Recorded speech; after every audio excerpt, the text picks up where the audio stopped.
Good morning, everyone. My name is Giulia Elli. I'm a researcher at the Free University of Bolzano in Italy. And today I will present the work carried out with the On Foods project, which focus on the development of a sensor for gallic acid detection. So the On Foods project is a multi-university project that has the main goal to improve the quality of food and nutrition to meet the needs and expectation of modern consumer. So we shift a bit from the topics that we have seen so far. I will not talk about sensors for plants, but mostly for foods. So our part of this On Foods project was the development of a sensor for the measurement of food metabolites. And in particular, we chose polyphenols as the analyte of choice. Polyphenols are plant-derived secondary metabolites. They have a good antioxidant and therapeutic potential. And one example of polyphenols is gallic acid. It is found in many foods, vegetables, also tea leaves, and it has antibacterial, anti-inflammatory, and also antioxidant activities.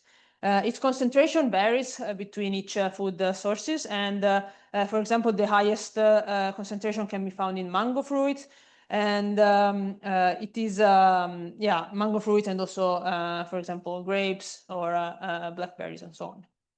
So why it is important to detect the presence of and the concentration of gallic acid? First of all, it is important for the validation of novel foods, which is mostly what this project focused on. And then also there has been some studies that show that excessive intake may result harmful. So there are some examples of sensors and techniques used to measure gallic acid concentration. I'm showing a couple here. One, for example, is using organic electrochemical transistor with some functionalized nanomaterials to measure the concentration of gallic acid. Another example also focused using used the electrochemical sensing platform, again using functionalized nanoparticles, in this case silica nanoparticles, and single-wall carbon nanotubes network. What all these electrochemical based techniques that are available have in common is that they show easy operation and also miniaturization. What the main issues are still now is that it's difficult to isolate the compounds. So in this way, it's also difficult to have a high sensitivity to the device, to the analyte.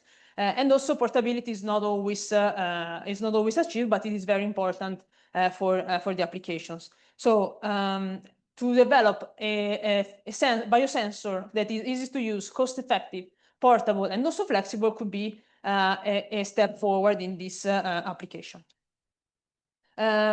I will briefly introduce the biosensor, and especially the chosen biosensor platform, which is the Electrolyte-Gated feed-effect transistor.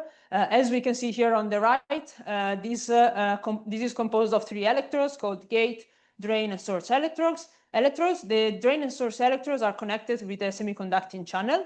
And the important characteristic of the EG-FETs is that there is an electrolyte solution, which is a solution that contains ions that connects the gate electrode with the semiconducting channel. And this type of biosensor show good electronic properties. They are ideal for liquid samples, as they need an electrolyte solution to actually function. And they also show intrinsic signal amplification. So very briefly how they work: when we are in an unbiased condition, the ions of the electrolyte are randomly dispersed in the solution, while when we are in a biased condition, the ions of the electrolyte will accumulate at the 2 liquid and surface interfaces, at the gate and at the semiconducting channel.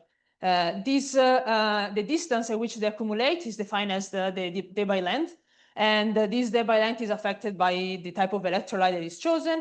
And very importantly is that only the changes that are happening within this Debye length can affect the output signal, that in this case is a current that can be measured.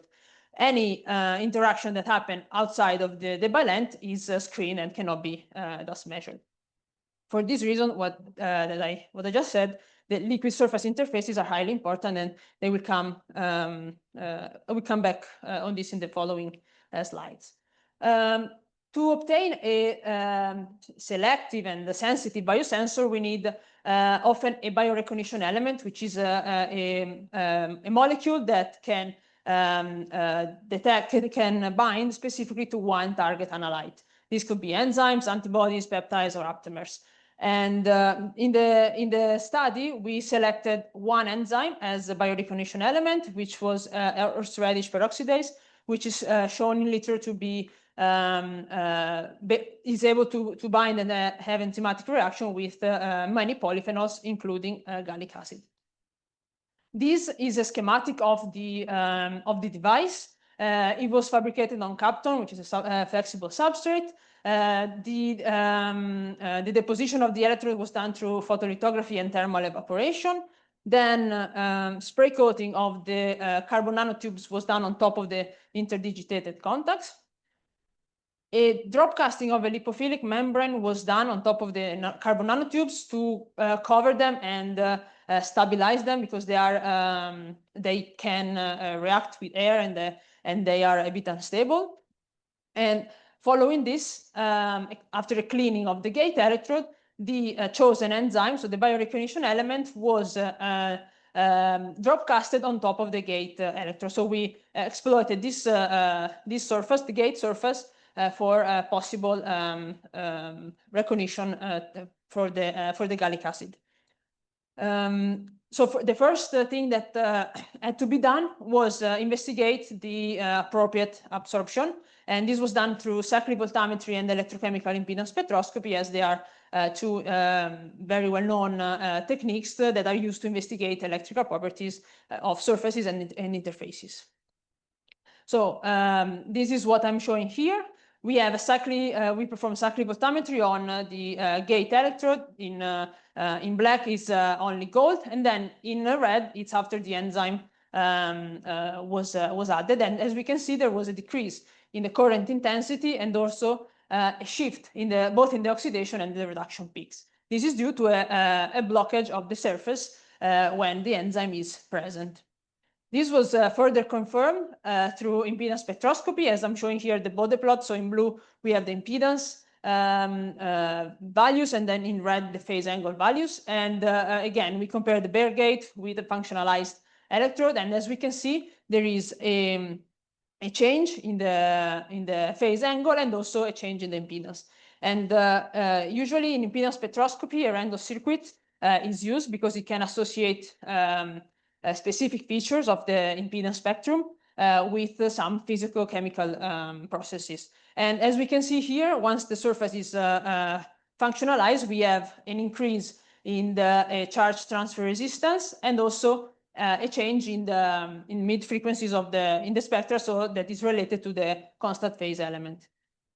This shows that also that the surface is covered indeed, and this leads to the assumption that the enzyme is immobilized on the surface.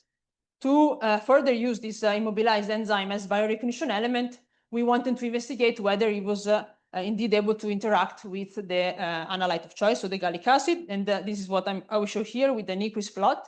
We have the bare gate again in black, then the gate plus enzyme in red, and then the blue and the green curve show the Nyquist plot of the enzyme of the electrode after adding also gallic acid at 2 different concentrations. And here we use the fitting of the equivalent Randolph's equivalent circuit to investigate a bit better these possible changes in the circuit parameters. And as I'm showing here, I'm showing now the changes. So the changes increase or decrease compared to the gate plus enzyme. And we can see that there was an increase in the charge transfer resistance at a low gallic acid concentration, and there was a decrease in the constant phase element at both concentration. This led to the assumption that there was an interaction between the enzyme and the gallic acid. This was further used to do a biosensor test where we used a functionalized gate EGFET biosensor. The test was performed also having a reference test with only PBS solution, while the actual test involved increasing gallic acid concentration. And we did 60 minutes of stabilization in PBS, and then 8 addition of either gallic acid or just PBS were done every 10 minutes. And we measure the current continuously while applying voltages, and we can see that there was a decrease in the current when we added gallic acid at also at low concentration. To investigate better these and to be able to compare the different devices, the normalized current was measured, and it is what I'm showing here. And we can see that in green, the change in the normalized current is low, and it is constant, is not affected by the addition of new volume, while that is the PBS test, so only PBS. While with the purple line, we can see that at every addition, there was a decrease in the current, also at low gallic acid concentration. And with this, we could do also a calibration curve, and this is what I'm showing here on the right. And we can see there was a linear decrease of normalized current with increasing gallic acid concentration. This showed a good sensitivity and also a limit of detection of around 0.10 millimolar, which is comparable to the other techniques that are available in literature. So to conclude, we showed an appropriate immobilization of the enzyme on the gold surface. This enzyme showed an interaction with gallic acid, which is the analyte of choice, and the chosen biosensor showed good sensitivity.